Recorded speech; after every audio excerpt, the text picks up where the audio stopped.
Hey Peach, what's up? So today we will be baking some lunchbox cakes. Through baking these cakes, we will be going through the 4 stages of cake.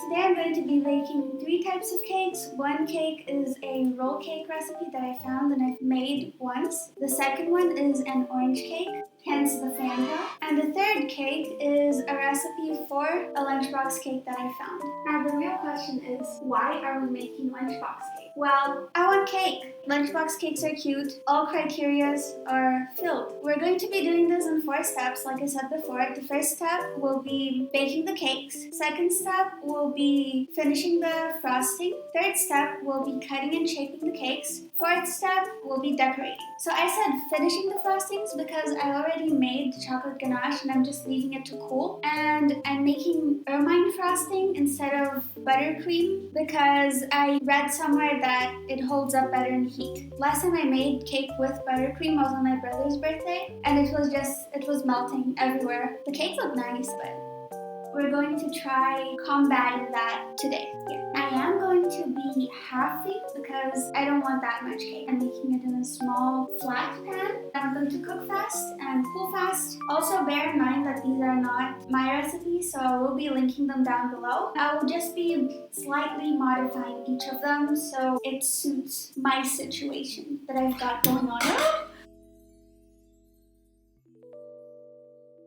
First of all, we're going to start with the orange cake. I will be dividing it in 3. And for the recipes where they ask for baking powder or baking soda, I will not be adding it as well.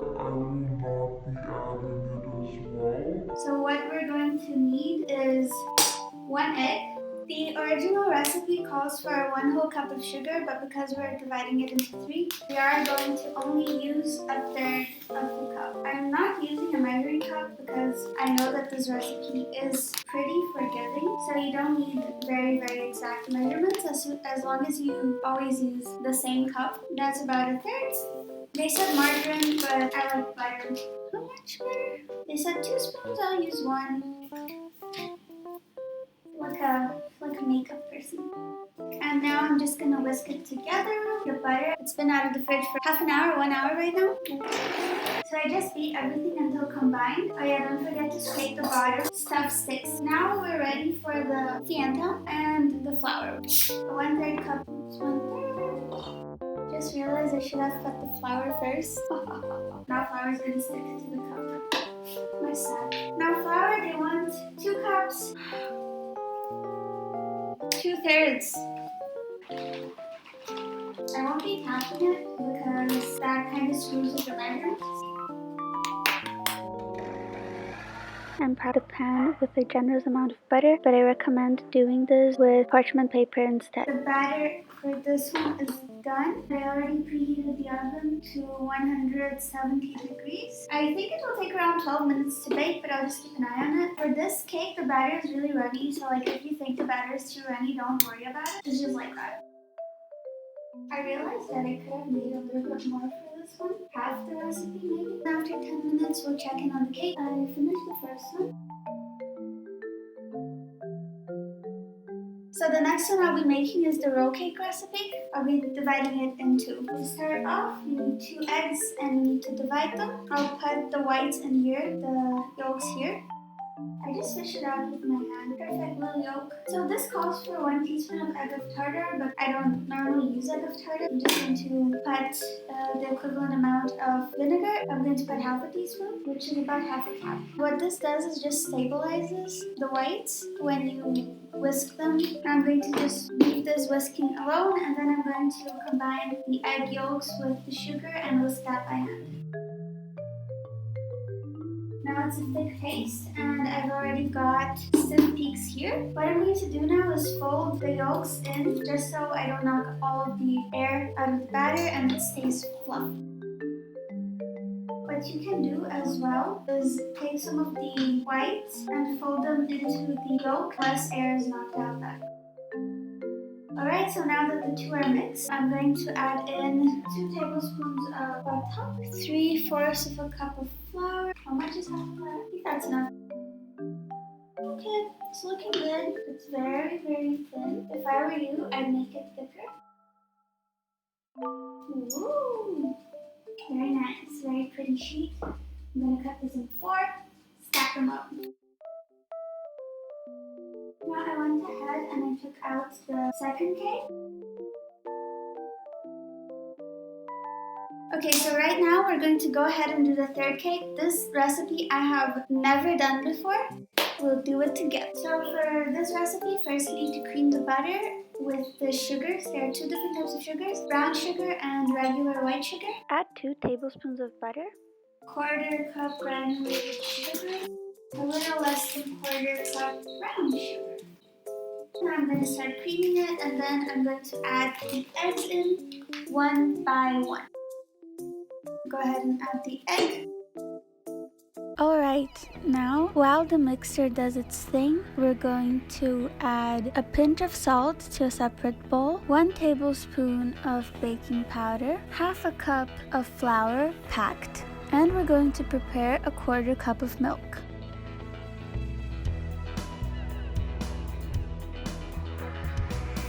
Find your handy whisk and whisk up all the dry ingredients so they're equally combined. Slowly add the dry ingredient mixture and the milk by alternating them and completely incorporating them before adding the other. Start with the flour mixture and end with the flour mixture. Make sure to give your mixer some help by scraping the ingredients off the sides.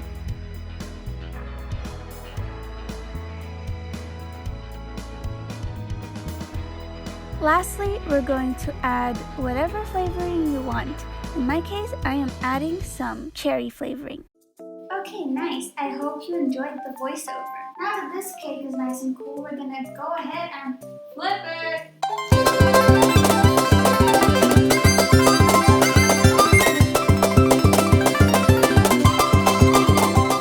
I think this time I will put more butter, just because I do not learn from my mistakes.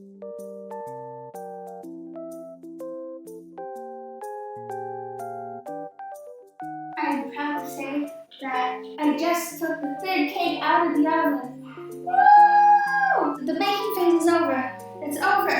Now it's time to finish up the frosting. So for this, we need a whole lot of butter. So exactly 445. For now, I'll start whisking it. I do need to whisk for quite some time before I add the flour mixture.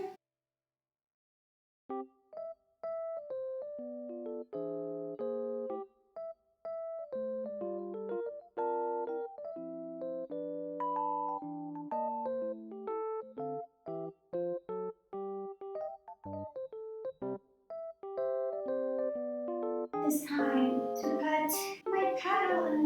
This is so much better than buttercream.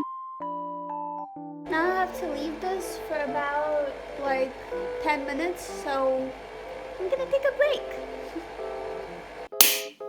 Now we are going to make some pretty different colors and then frost the head. And we're gonna finish the cakes. I'm gonna have to say, this is the most successful buttercream I've ever made.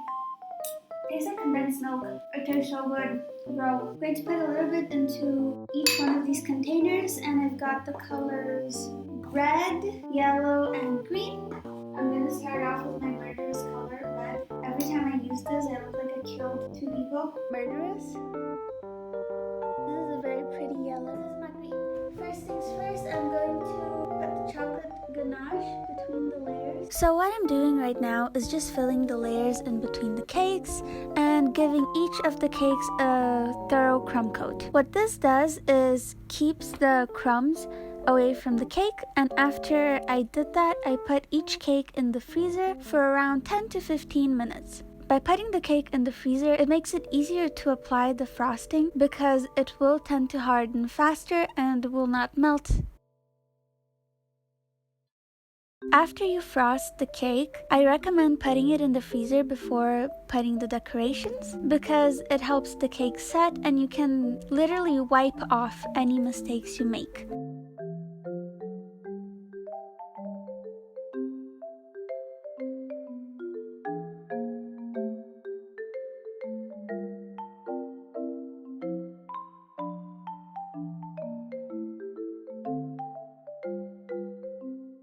Now to decorate, you can do whatever you want with the cake. I just made a little Christmas tree, some little ghosts, and also a Santa Claus. And note that I'm not doing this with any fancy equipment. I'm not using a piping bag.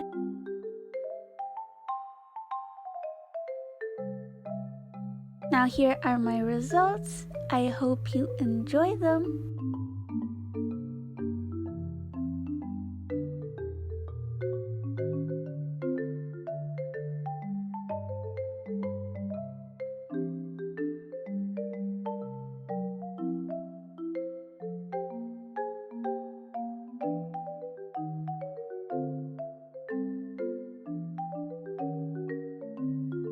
Thank you so much for watching. If you made it this far, like and subscribe. Also comment down below which one your favorite cake was. Make sure to keep up with my video updates. I'll see you next week. Bye!